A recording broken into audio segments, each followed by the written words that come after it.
instruir para que hagamos de tal manera que podamos experimentar la promesa que Cristo dijo que a los que creyéramos en Él, pues de nuestro interior correrían ríos de agua viva, dice, hablando del Espíritu Santo, que habríamos de recibir los que creyéramos en Él. Entonces vamos a comenzar con una oración. Padre, en esta mañana te damos muchas gracias por esta oportunidad de continuar escuchando, recibiendo instrucciones de tu parte para nuestras vidas, confirmando que tu palabra así lo dice, para que podamos experimentar la plenitud, la llenura, la presencia y la dirección de tu Espíritu Santo en nuestras vidas, que fue la manera en la que Cristo desarrolló su llamado aquí en la tierra, de esa manera, y que fue de esa manera que Cristo instruyó a los discípulos para que desarrollaran su ministerio, y que fue la manera en que los discípulos instruyeron a la iglesia para caminar y vivir con la llenura, la presencia, el poder y la dirección del Espíritu Santo. Eso no ha cambiado, esa instrucción no ha cambiado, esa dirección no ha cambiado, pues lo que ha cambiado es la forma nuestra de entender las instrucciones de Dios. Eso es lo que ha cambiado, nuestro entendimiento que pues lamentablemente pues no ha permanecido en la claridad, y no que directamente nosotros nos equivocamos, pero heredamos esos errores, como lo vemos en el pueblo de Israel, que se levantaba un rey que hacía lo malo delante de ti, y pues el pueblo le seguía, y así, y a lo mejor el siguiente rey igual, seguía en lo mismo y el pueblo seguía en la misma, hasta que de pronto tú intervenías, Espíritu Santo, y empezabas a hablar para que alguien rectificara el camino. Y Señor, no es la primera vez, lo digo muchas veces porque reconozco la obra que has querido hacer entre nosotros desde hace muchísimos años, no es la primera vez, y gracias por esa insistencia, gracias Espíritu Santo por querer manifestarte no solamente externamente a nosotros, sino dentro de nosotros. Cristo dijo que el Espíritu Santo no solo estaría con nosotros, que estaría en nosotros, dentro de nosotros. Y eso es lo que anhelamos. Ese es tu plan, esa es tu voluntad, esa es la promesa, eso es lo que anhelamos, y por eso estamos aquí. Gracias, Espíritu Santo. Abre nuestro entendimiento y danos claridad para entender qué es lo que nos toca hacer a nosotros en fe, para que esta promesa de tu presencia llenándonos la vida de cada uno de nosotros se cumpla en esta congregación. A ti la honra, a ti la gloria y la alabanza, oh Padre, oh Hijo, y a ti Espíritu Santo. Amén. Muy bien, el día de hoy vamos a continuar con la preparación. Vamos a continuar con la preparación acerca de cómo debemos prepararnos para recibir la llenura del Espíritu Santo. Ya vimos 3 pasos previos, hicimos un repaso, vimos ejemplos de cómo aplicarlos, y que no podemos saltarnos ninguno de esos pasos, y que el hecho que ahora empecemos a revisar un 4.º paso no significa que los otros 3 ahí los dejamos y los reemplazamos por este 4.º, no, hay que añadirlo a lo que estamos haciendo. Ahora, lo importante, lo fundamental es que todo debe de estar basado en las Escrituras, hermanos, para que tengamos, porque esa es nuestra única garantía, esa es nuestra única seguridad, que si nosotros estamos basando lo que hacemos en la palabra de Dios, entonces, como Cristo dijo, estaremos edificando nuestra vida sobre la roca, sobre un fundamento firme, y aunque vengan problemas y dificultades, nuestra vida va a permanecer. ¿Sí? Esa es nuestra única garantía, hermano, y por eso debe ser la base de todo lo que hagamos, independientemente de lo que pensábamos, independientemente de lo que creíamos, independientemente de lo que nos hubieran enseñado o lo que escuchemos. La base siempre tiene que ser la Escritura. Muy bien, entonces ahora vamos a ver otro ejemplo en las Escrituras que nos muestran parte de la preparación, otro elemento de la preparación. Y este ejemplo que vamos a ver, que vamos a empezar a revisar el día de hoy, se refiere a cuando Dios llamó a Gedeón para liberar al pueblo de Israel de los madianitas. Después de que Dios llama a Gedeón, recordamos, conocemos la historia, el pueblo de Israel estaba siendo empobrecido porque los madianitas, cada que iban a cosechar, los israelitas llegaban y los saqueaban. Y con trabajo volvían a sembrar, y cuando llegaba otra vez la época de la cosecha, bajaban y otra vez saqueaban al pueblo de Israel, y decía que la Escritura que así empobrecía a Israel cada año. Ahora, todo esto fue consecuencia de la desobediencia del pueblo de Israel. Dios se le presenta a Gedeón, dice que lo va a usar a él para liberar al pueblo de Israel de los madianitas, le da una prueba de que efectivamente es Dios el que está hablando con él.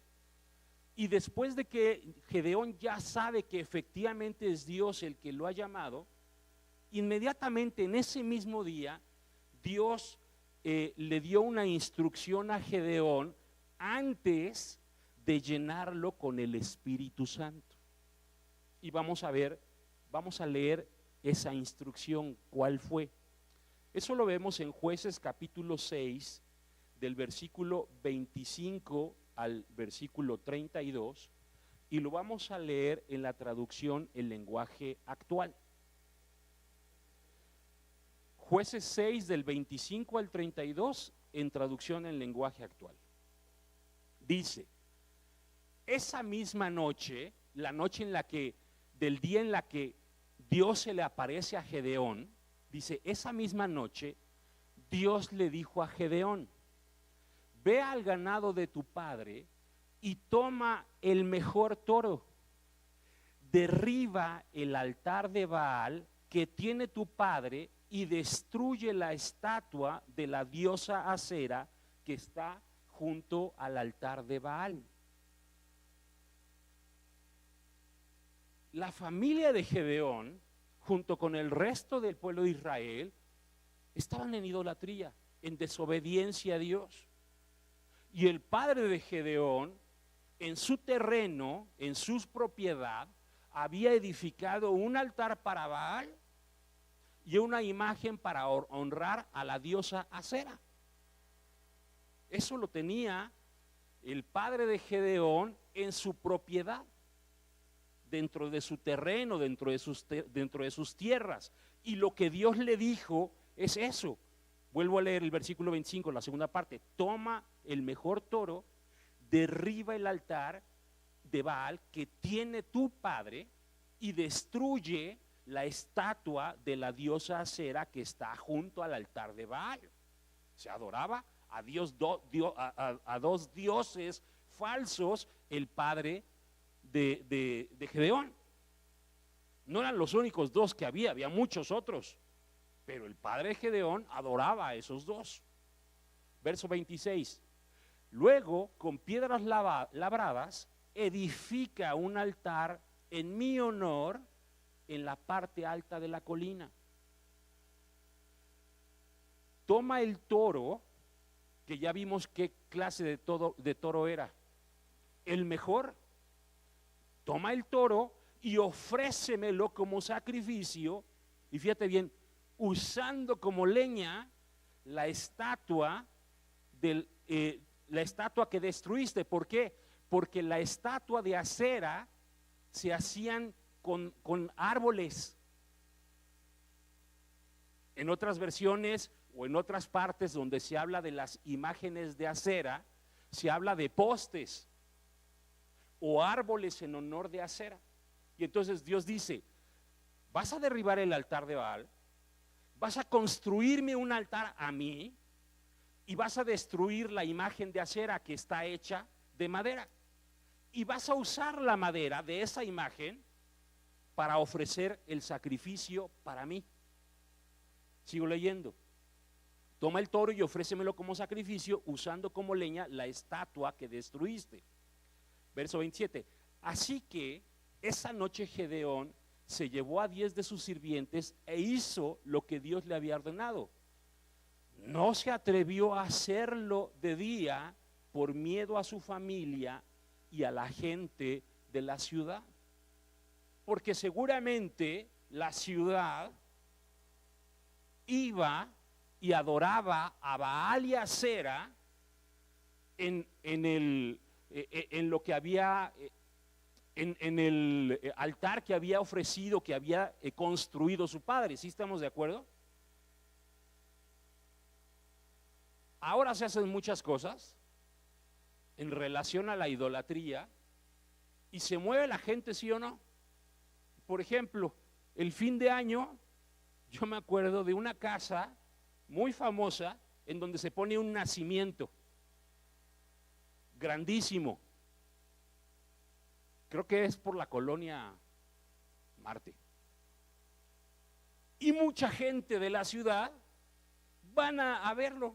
¡Ay, qué bonito! Porque se esmeran en ponerlo y adornarlo y cada vez lo hacen de manera diferente. ¡Ay, qué bonito quedó! Y desfila la gente. Bueno, acá era algo similar, nada más que aquí, allá en esto es para admirar, acá era para adorar. Entonces todo el mundo sabía. Entonces cuando alguien fue a ofrecer algo y de pronto vio que estaba todo destruido, dijo: no, alguien tiene que pagar.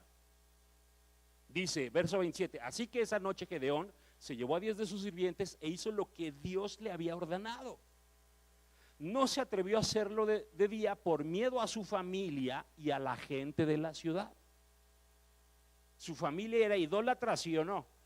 Pues si el padre era idólatra, pues los hijos y los primos y los tíos eran idólatras, igual que todo el pueblo de Israel. Por eso estaban en la condición en la que estaban. Entonces no se atrevió de día, pero lo hizo de noche. Dice,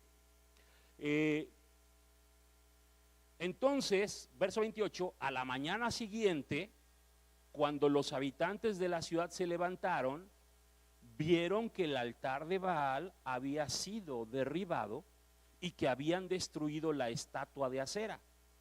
Vieron además que el mejor toro había sido sacrificado sobre el nuevo altar.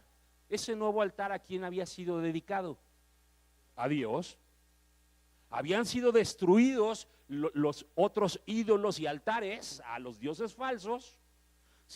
Gedeón había edificado un altar a Dios y había usado la leña de la imagen de acera, del poste de acera, para encender el holocausto. Dice, vieron además que el toro había sido sacrificado sobre el nuevo altar. Unos a otros se preguntaban, ¿quién habrá hecho esto? Después de buscar y averiguar, se enteraron de que Gedeón lo había hecho. Entonces buscaron al padre de Gedeón y le dijeron: trae aquí a tu hijo, lo vamos a matar porque ha derribado el altar de Baal y destruido la estatua de la diosa Acera. ¿Había ceguera en la gente de esta ciudad, sí o no? Pues esa era la causa por la cual estaban en la condición en la que estaban, por su idolatría, por haber dejado a Dios. Y cuando en este caso Gedeón, por instrucción de Dios, destruye el altar a Baal y la estatua de Acera, querían matarlo.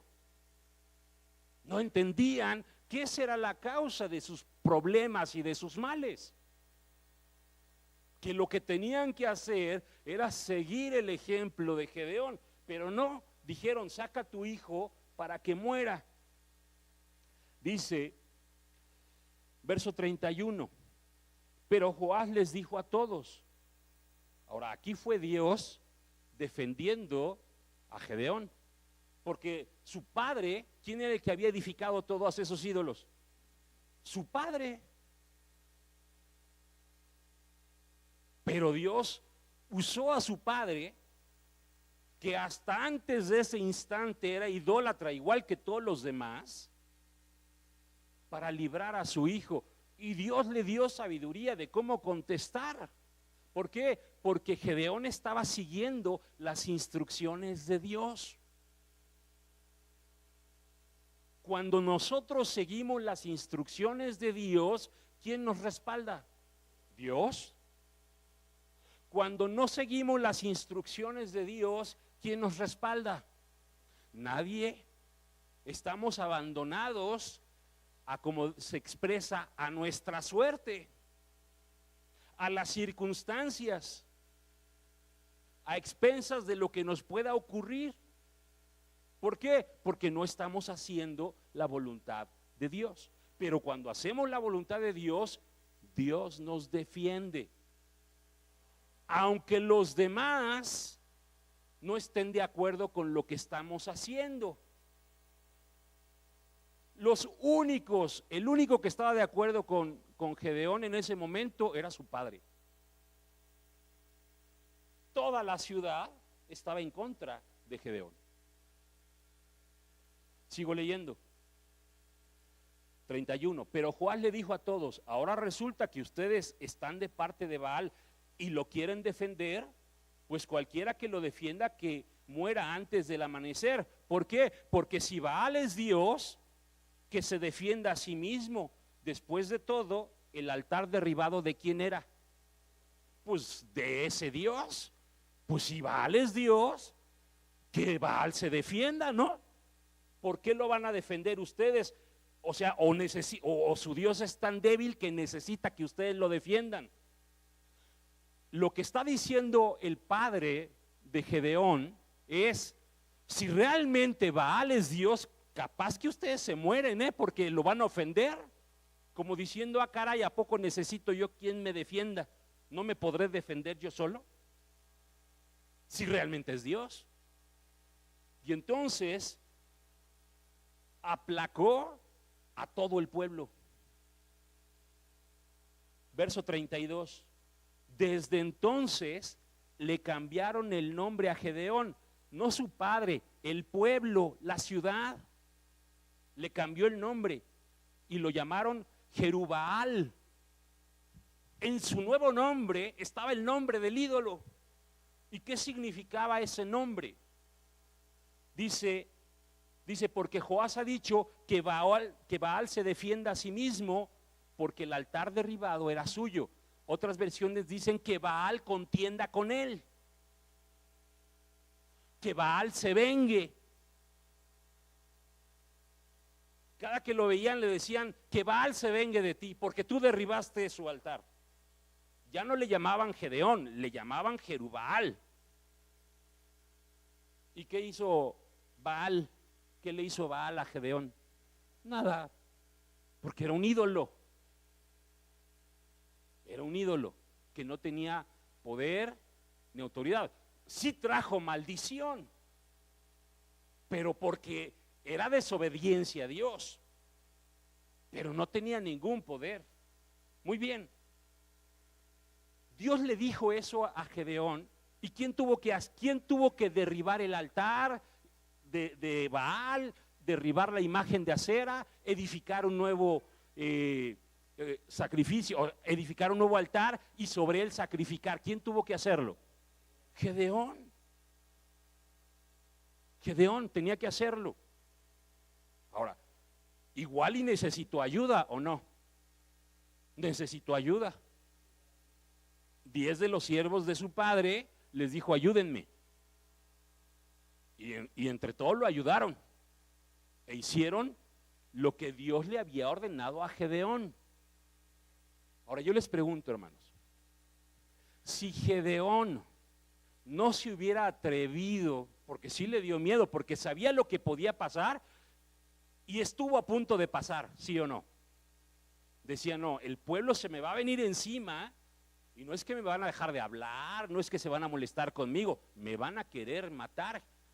Gedeón lo sabía y sabía que esa actitud podía ocurrir no solamente de parte del pueblo, sino también de parte de ¿quién? De su propia familia. También de parte de su propia familia. Y por eso es que lo hizo de noche. Sí obedeció, no lo hizo de día, pero lo hizo de noche. Y Dios le había dicho que lo hiciera de día o de noche, o le dijo, tú hazlo. Hazlo. No importaba si era de día o era de noche. Yo les pregunto, hermanos, si Gedeón no se hubiera atrevido a seguir esta instrucción que le tocaba a él hacerla, podía pedir ayuda y pidió apoyo y lo hizo. ¿Ustedes creen que Gedeón se iba a atrever a enfrentar a un ejército de 120,000 con 300? ¿Verdad que no? Si Gedeón no hubiera hecho esto,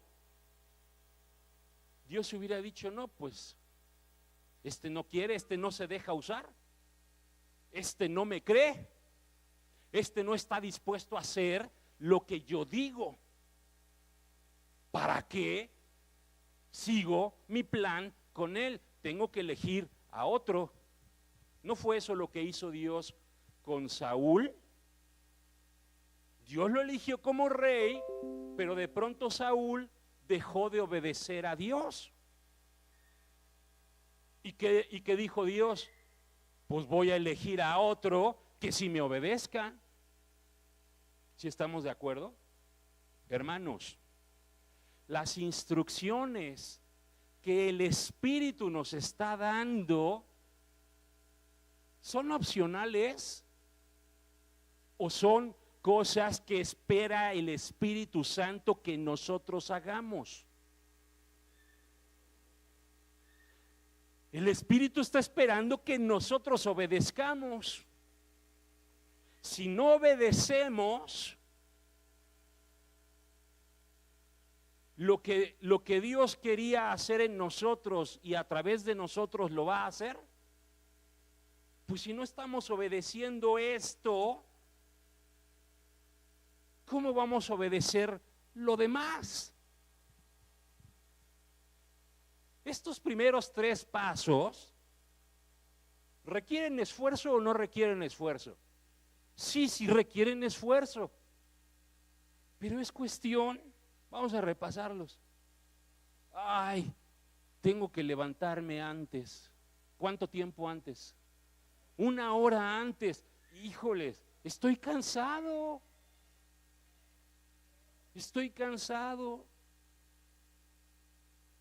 Pues si no somos capaces de levantarnos 1 hora antes, ¿vamos a ser capaces de entregar nuestra vida por Cristo? Pues no, si ni siquiera somos capaces de levantarnos 1 hora antes y de dormirnos ¿cuánto tiempo después? 1 hora después para orar. Si no hacemos eso,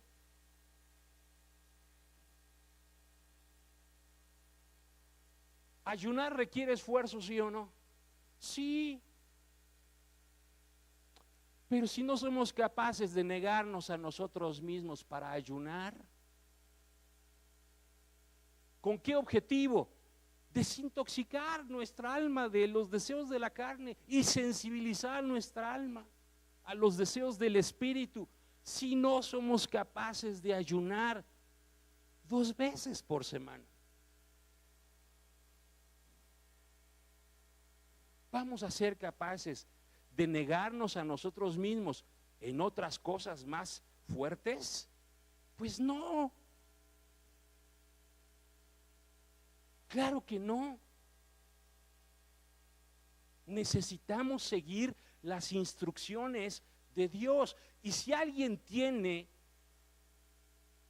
la inquietud de si es de Dios o no es de Dios, ¿podrán preguntarle a Dios si estas instrucciones son de Él o no? ¿Sí o no? ¿Y qué va a hacer Dios? ¿Les va a responder o no? Pero si decimos, no, yo no creo que sean de Dios, y no le preguntan a Dios,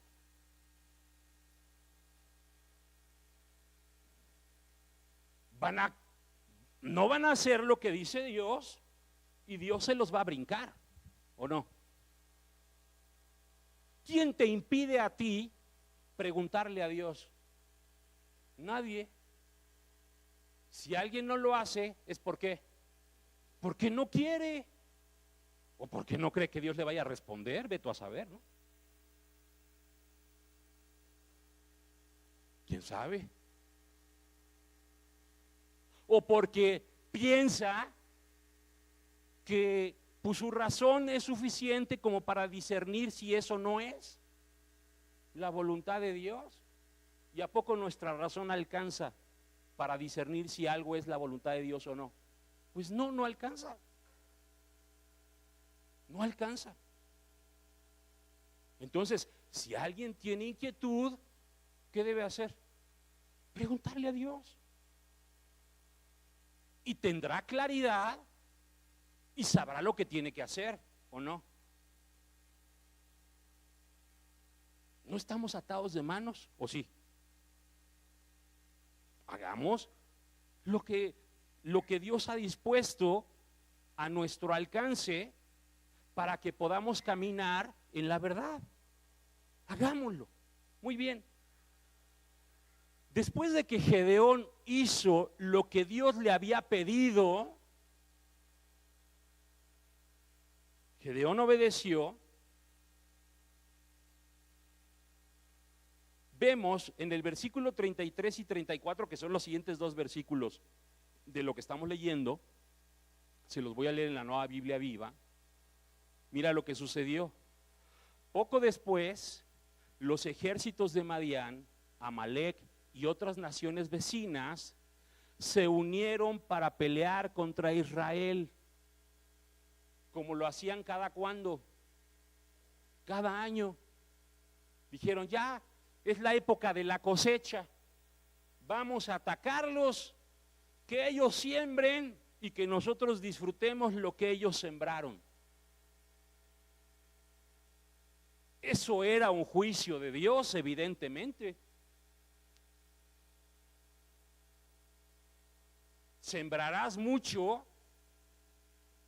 y cosecharás poco. Plantarás viñas, olivares, trigales, y otros lo disfrutarán. Edificarás casas y no las habitarás. Eso era un juicio de Dios por causa de la idolatría de toda la nación. Por eso les pasó eso. Pero resulta que un hombre, Gedeón, le creyó a Dios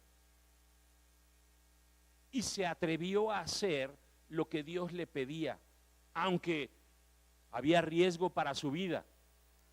En las cosas que Dios nos ha pedido hasta ahora que hagamos, ¿está en riesgo nuestra vida, hermanos? No, ¿verdad? No está en riesgo nuestras vidas. Hay veces, hay circunstancias y hay momentos en donde hacer lo que Dios nos pide puede poner en riesgo nuestras vidas. A Daniel, orar, ¿cuántas veces al día? 3. ¿Puso en riesgo su vida, sí o no, en algún momento? Sí. Porque los gobernantes celosos de Daniel dijeron, no podemos encontrar nada en contra de Daniel. En cuanto a su Dios vamos a encontrar algo, y encontraron algo, y dijeron que en un mes nadie le pida nada a ninguna persona ni a ningún Dios, sino al rey, para mostrar la grandeza del rey, para honrar al rey. Y el rey, que no sabía lo que estaban tramando, dijo, pues está bien, me quieren honrar, pues sí, yo soy poderoso, que nadie le pida a nadie, que me lo pida a mí y yo le voy a responder, yo le voy a dar una solución. Y se decretó, y había una sentencia de muerte al que le pidiera cualquier cosa a otra persona, familiar o Dios. Y a partir de ese momento, la palabra del Señor dice que Daniel seguía orando. ¿Cuántas veces? 3. Nada más que ahora abría las ventanas de su habitación para que todos vieran que estaba orando, que él no se estaba escondiendo.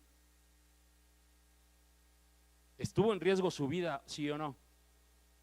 Y a nosotros está en riesgo nuestra vida si nos levantamos una hora antes o una después. Pues no, ¿verdad? Pero nuestra carne no quiere hacer lo que Dios quiere que hagamos. Por eso tenemos que ayunar.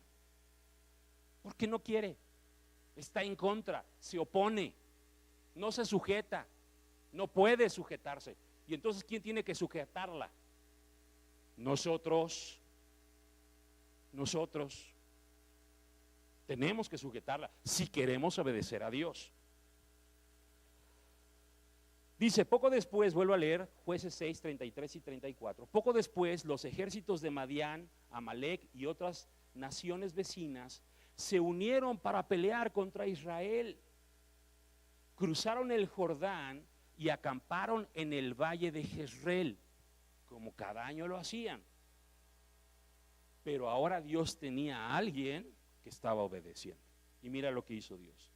Entonces el Espíritu del Señor descendió sobre Gedeón, y con un toque de trompeta, llamó a las armas, y los hombres de Abiezer acudieron a él. El Espíritu de Dios vino sobre la vida de Gedeón después de que Gedeón siguió la instrucción de Dios.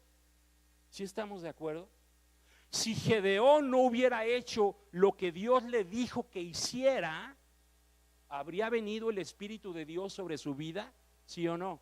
Pues no hubiera venido sobre su vida. Pero porque Gedeón hizo lo que Dios le pidió, a pesar de que estaba en riesgo su vida, él obedeció. Entonces, cuando se preparaban sus enemigos para venir a saquearlos otra vez, el Espíritu de Dios vino sobre Gedeón. Y el Espíritu de Dios empezó a dirigir ¿a quién? A Gedeón. ¿Y quién empezó a respaldar a Gedeón? El Espíritu Santo. Porque el Espíritu lo instruyó a que convocara a la guerra. Eran los mismos, el pueblo de Israel era el mismo cada año, ¿sí o no? Claro, nacían algunos, se morían otros, cumplían años todos cada año. Pero ya había pasado 7 años y nadie se había levantado. ¿Qué hacían? En lugar de juntarse para defenderse, ¿qué hacían? Se escondían. Cada año se escondían. Y seguro que parte de su actividad del año, después de haber sido saqueados, es buscar un mejor escondite, si es que los habían descubierto. Eso era lo que ellos hacían. Y Gedeón mismo, ¿qué estaba haciendo? También estaba haciendo lo mismo. Estaba juntando granos para esconderlo, no para pelear, sino para esconderlo. El pueblo de Israel estaba desmoralizado. Y de pronto el Espíritu de Dios viene sobre Gedeón, y Gedeón, por dirección del Espíritu, convoca a la batalla, y el pueblo acude. ¿Por qué? Porque fue el Espíritu Santo. No fue idea de Gedeón. Podemos ver la diferencia entre las estrategias del pueblo de Israel para evitar ser saqueados, para evitar ser empobrecidos, contra las estrategias del Espíritu Santo para evitar eso? ¿Se dan cuenta de la diferencia o no? ¿En qué se parecía la estrategia de Gedeón y del pueblo de Israel en comparación con la estrategia del Espíritu Santo? ¿En qué se parecían? En nada. Ellos lo que querían era eso, esconderse, salvar lo más que se pudiera. Y la estrategia del Espíritu Santo es: no te escondas, enfréntalos, véncelos, derrótalos de tal forma que nunca más se atrevan a venir a saquear al pueblo de Israel. Qué diferente, ¿verdad? Pues es lo mismo en la iglesia, hermanos. Es exactamente lo mismo en la iglesia. Las estrategias del Espíritu Santo para la iglesia son muy diferentes a nuestras propias estrategias.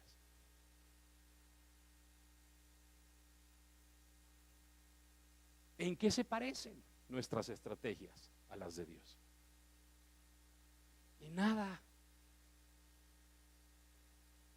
Pero es que así fuimos, esto es lo que aprendimos.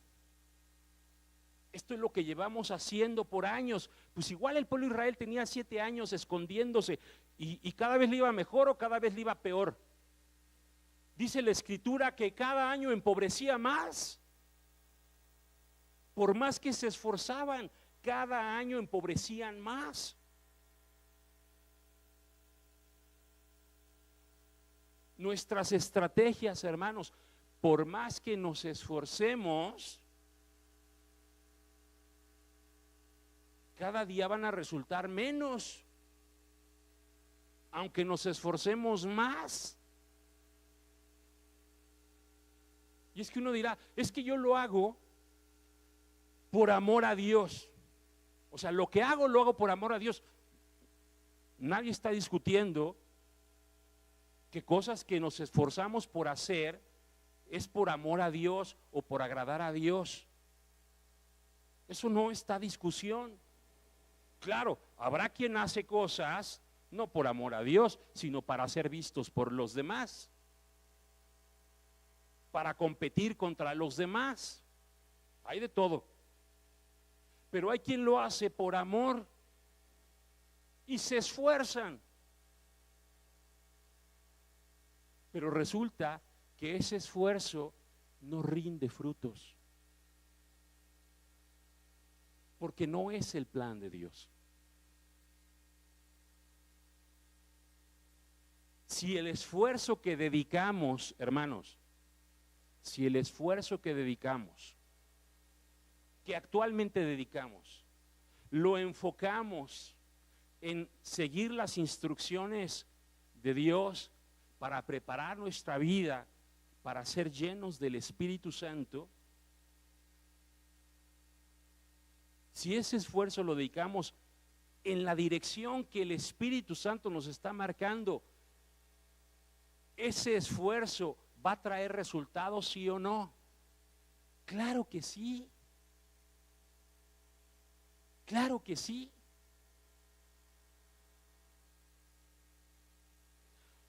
En el momento en que Gedeón empezó a seguir las instrucciones de Dios, ¿dejó de lado sus planes, sí o no?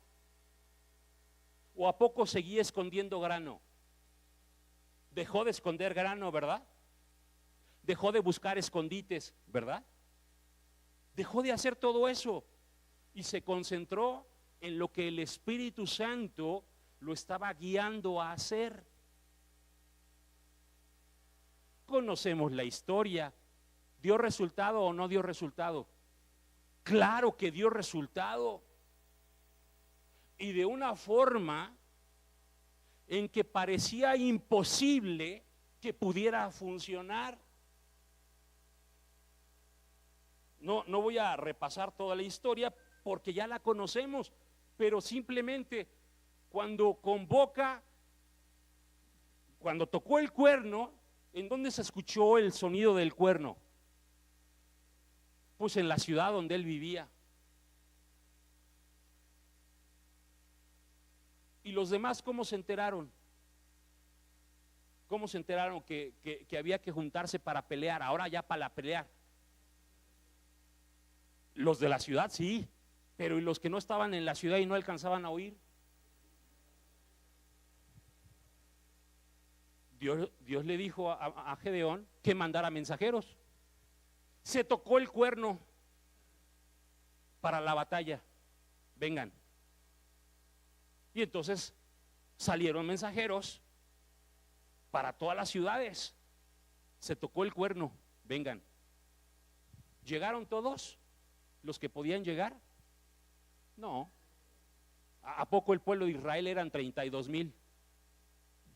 ¿Llegaron todos otra vez? No. Llegaron los que creyeron el mensaje. Otros dijeron, no, están locos. Llevamos 7 años escondiendo. No, yo me sigo escondiendo. Yo sigo buscando dónde guardar mi grano, dónde esconderme yo y mi familia. No, hombre, están locos. Son muchísimos, cada vez son más. Porque los madianitas invitaban a otros. Oye, ¿no quieren acompañarnos? Porque ¿qué crees que el año pasado se quedó mucho que no pudimos traernos? ¿No quieren venir con nosotros? No, pues me apunto.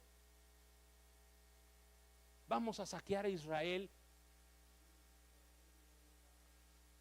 Dice, pues ya sembraron, vamos a cosechar. Y cada vez se juntaban más y más y más. Del lado de Israel acudieron al llamado 32,000. Y la escritura dice que los que venían contra ellos eran más de 120,000, más del cuádruple. Ya se veían en desventaja, ¿sí o no? Y Dios le dice a Gedeón, diles que el que tenga miedo, que se regrese a su casa. ¿Cuántos se regresaron? 22,000. Quedaron 10,000. Ya no eran 4-1, ahora eran 12-1. Todo eso es la estrategia de Dios, el plan de Dios. Y Dios le dijo a Gedeón, todavía son muchos. Ay, Señor, ¿cómo que todavía son muchos? 12-1, Señor, ¿cómo que todavía son? Si son muchos los de ellos, siguen siendo muchos. No, son muchos ustedes. Van a creer que ustedes ganaron la batalla porque son muy buenos. Son muchos. Pruébalos en las aguas. Los probó 9,700 de un lado, 300 del otro. Y el Señor le dice, con los 300. Con los 300. ¿Era estrategia de quién? De Dios. Era estrategia de Dios.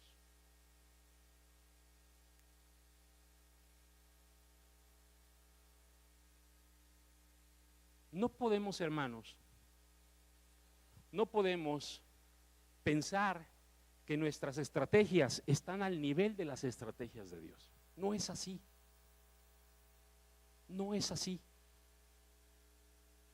Si le creemos a Dios, ¿en dónde vamos a concentrar nuestras fuerzas y nuestra energía? En las estrategias de Dios. Ahora, en este momento, Dios no nos ha pedido que dejemos de hacer lo que estamos haciendo. ¿Qué estamos haciendo?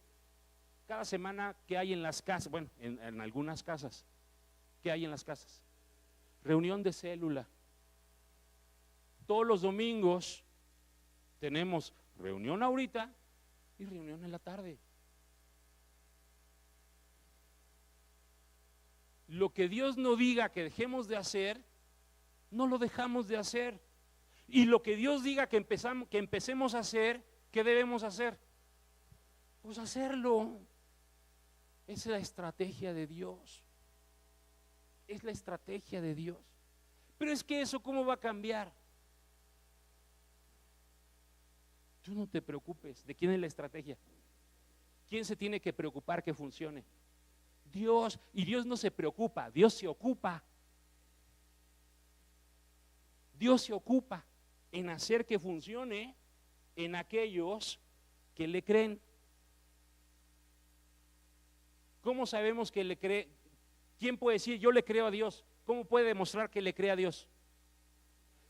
Porque hace lo que Dios dice, porque sigue la estrategia de Dios. Si alguien dice es que yo sí le creo a Dios, pero no sigue la estrategia de Dios, ¿le cree o no le cree? No, no le cree. No le cree. Ay, ¿tú cómo puedes saber? Pues porque la Biblia dice, me llaman Señor, Señor, pero no hacen lo que yo les digo. Entonces, no digan que soy su Señor, dice Cristo. Si no hacen lo que yo les digo, pues no digan que soy su Señor, porque no es cierto. ¿Sí estamos de acuerdo? Hermanos, no nos preocupemos de cómo le va a hacer Dios. Eso es tema de Dios y para Dios no hay nada que imposible. No hay nada imposible. Si le creemos y obedecemos, Dios va a hacer. Hoy vamos a dejarlo aquí, vamos a hacer una oración y vamos a continuar. ¿De qué tiene que ver esto con nuestra vida? ¿Qué tiene que ver esto con la preparación de nuestra vida para recibir la llenura del Espíritu Santo? Y vamos a ver que todo eso está basado en la palabra. ¿Sí? Vamos a orar. Padre, en esta mañana te damos gracias por esta grande oportunidad que tú nos das de estar aquí en el tiempo en el que tú has elegido visitarnos otra vez. Así como tú visitaste al pueblo de Israel en el tiempo de Gedeón y le empezaste a dar instrucciones que a él le tocaba hacer, previo a ser lleno de tu Espíritu Santo, de la misma manera tú has elegido visitar a esta congregación otra vez para mostrarnos lo que tenemos que hacer antes de ser llenos del Espíritu Santo, y no porque estemos comprando el don del Espíritu Santo, porque es un don, es un regalo, pero necesitamos prepararnos. Como en todos los pasos anteriores, los 3 pasos anteriores, que fue la forma en la que se prepararon para ese encuentro contigo, tú nos estás mostrando que también tenemos que dar este paso de preparación, este 4º paso de preparación, que en este momento todavía no se ha expuesto en qué consiste. O no queda claro cómo esto se relaciona con nuestras vidas, pero va a quedar claro en tu palabra. Y vamos a entender qué es lo que nos toca hacer. Y los que te creamos, lo vamos a hacer.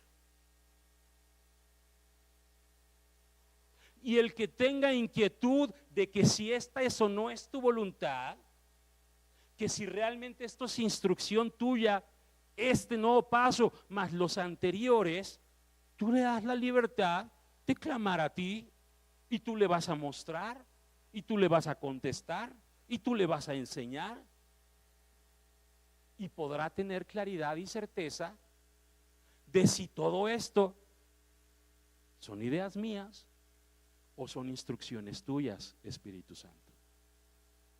Gracias, porque nos das siempre la respuesta en tu palabra. Ahí siempre está la respuesta.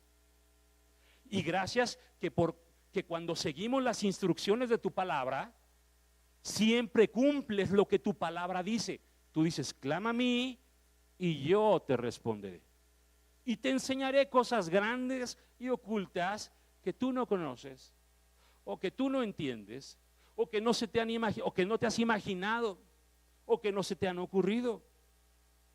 Gracias. Gracias, Padre. Gracias, Cristo. Y gracias, Espíritu Santo. Alabado sea su nombre, hoy y siempre. Amén. Dios les bendice, hermanos.